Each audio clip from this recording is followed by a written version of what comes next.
and that's at least one Star Wars Rebels character survives until Return of the Jedi. Yes. Like, yeah. Yes. So I'm gonna assume that it's safe to. I'm gonna assume that it's a safe bet that you've seen and you are big into Star Wars Rebels. I love Star Wars Rebels. It's I've watched the Clone Wars and of course all the movies, but yeah, I've seen every episode of Star Wars Rebels the night it aired. Sometimes before it airs because they have it online through the Disney XD app, and so I'm big into that show. And I need to cosplay from it sometime. I want to build a chopper. I want everything. Nice. But yeah, so I've seen this, and it's we'll have a link to it because it's talking about the video, which this is one of the things that I've been liking that they've been doing is the Star Wars Forces of Destiny little shorts that they do that they'll play sometimes between Disney Channel or Disney XD shows that are in canon, and it's focusing in on the women of Star Wars because I mean, let's face it, in a lot of things, women are forgotten. StarArs is one of the first ones to have, a lot of kick-ass women, and Yes. in the forefront. Yeah, well, not so much in the original trilogy where there was Leia and a slave girl and Mon Mothma. I think that was the three women. Your blue milk server and Aunt Beru. And so yeah, it's good to see Forces of Destiny giving the role model for the girls. Yeah. But it also, I like how the story fills in some little gaps here and there with Rey, with Leia, and other characters. And it's a nice little side story. So let me ask you this there, Patrick. What are your thoughts on the whole, like basically Star Wars in general with the whole, this is canon, this isn't canon, we're pulling this in from non-canon to canon, all that stuff. What are your thoughts on that? I think canon, if it's given too much weight, because if it's a good story, if you enjoy reading it, that's great. It doesn't matter if it was the expanded universe and now it's not canon anymore, or maybe it's something that is canon, or it doesn't matter as long as you enjoy it. That's good. But I do like seeing stuff like this that is in canon because that gives us the promise that there may be more coming. And so knowing that Hera and Chopper are alive by the time of Return of the Jedi, they're on Endor talking to Han Solo, it tells us, oh, there's more to that story. Her timeline's not ended. So yeah.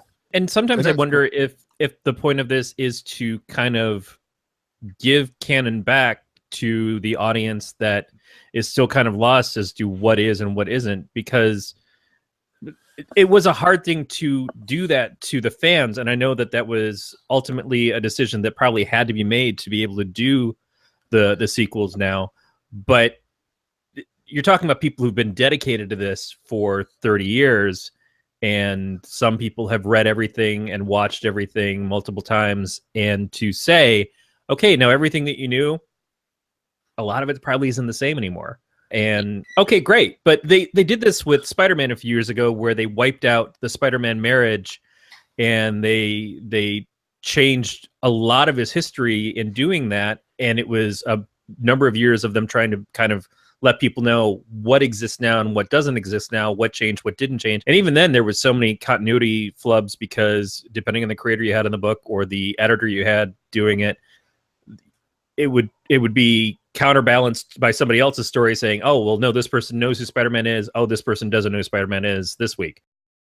But you're right. When it comes to continuity, you kind of just have to let it go sometimes. It's rough because in your mind, you see it all one way. And then when you see the people who are in charge of it not following that, you're like, well, why? Why can't you? Isn't that your job, man? And in the case of Star Wars, there was so much built up through the books and comics and everything over the years that it really became complicated. You look at Wikipedia, and you look up something like the trash compactor monster, and that thing had an origin planet, had a name, had a backstory, and it's just this little thing.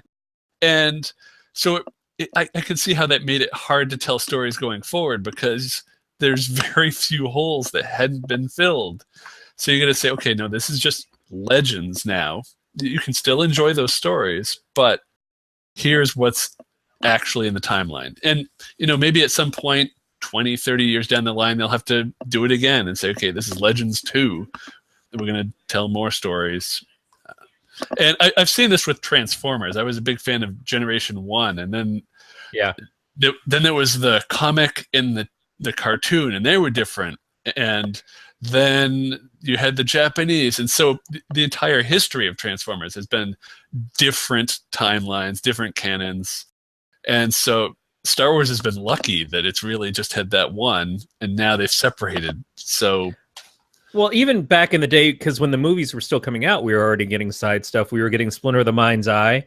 We were getting the Marvel comic series of Star Wars that introduced things like Jax, who is the giant green bunny, or human-sized green bunny, and Right. and all these things that it's like, none of that really exactly ties in well to what they did with the series going forward. Like at first we all thought, sure thing, Luke and Leia are going to get together, right? And I think a lot of things are written towards that oops.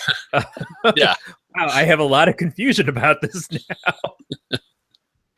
Yeah, and Beats saying, wasn't it Dark Horse? And no, Marvel had the rights for Star Wars, or publishing Star Wars, and then it went to Dark Horse later on.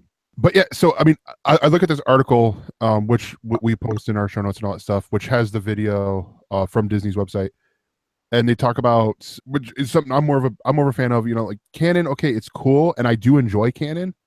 Like what is canon, what isn't canon, but it's more Easter eggs, and they give a little Easter egg to with Yoda throwing Luke's ration sticks in Empire.